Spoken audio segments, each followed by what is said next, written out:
Како ќе течат последните подготовки за почетокот на филмскиот фестивал преку езерото, кој стартува вечерва, официјалното отворање ќе биде во петок. Филмскиот фестивал добива и на внимание и на простор, бидејќи од годинава освен во Доиран, филмови ќе бидат прикажани и во Гевгелија и во Струмица.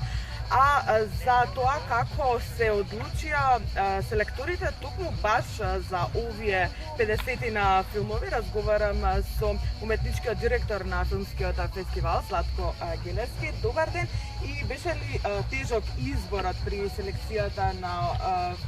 филмовите кои што ќе бидат приказани и во Доиран и во останатите два градови, Струмица и Гевгелија, меѓутоа и како се одлучивте фокусот да биде на иранската кинематографија?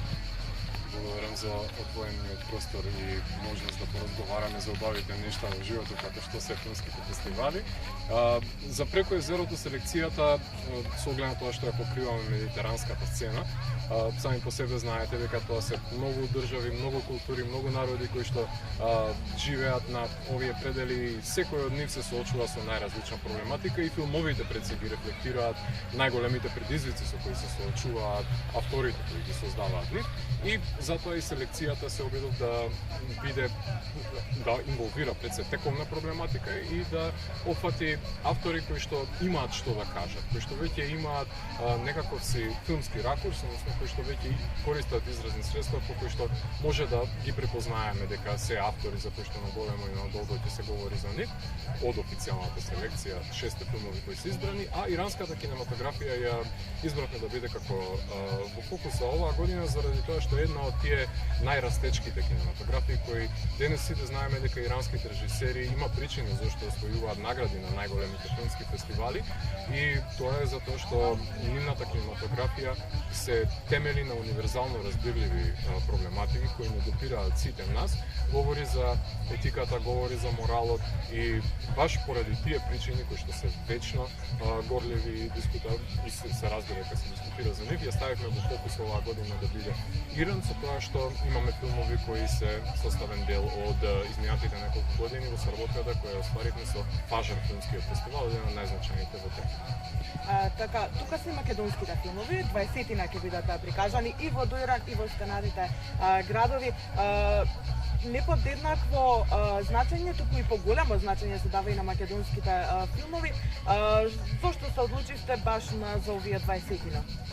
Затоа што на французите им се може во Кан да пуштаат француски филмови, на германците во Берлин да ги стават дури во компетиција ако не заслужуваат. Меѓутоа, ние сметавме дека на македонскиот филм треба да му се даде местото на подиумот, дека треба да се даде внимание заради тоа што не се само тие 2-3 долгометражни филмови кои се снимаат кај нас, туку има и краткометражни остварувања кои е добар повод и жителите на Доиран, меѓутоа и на Струмица и на Гевгелија да може да ги погледнат. Така што покрај тоа што 10 имаме во кратка компетиција кои се борат за наградата, имаме и 13 студентски филмови од 3 факултети во Македонија со кои што исконтактирав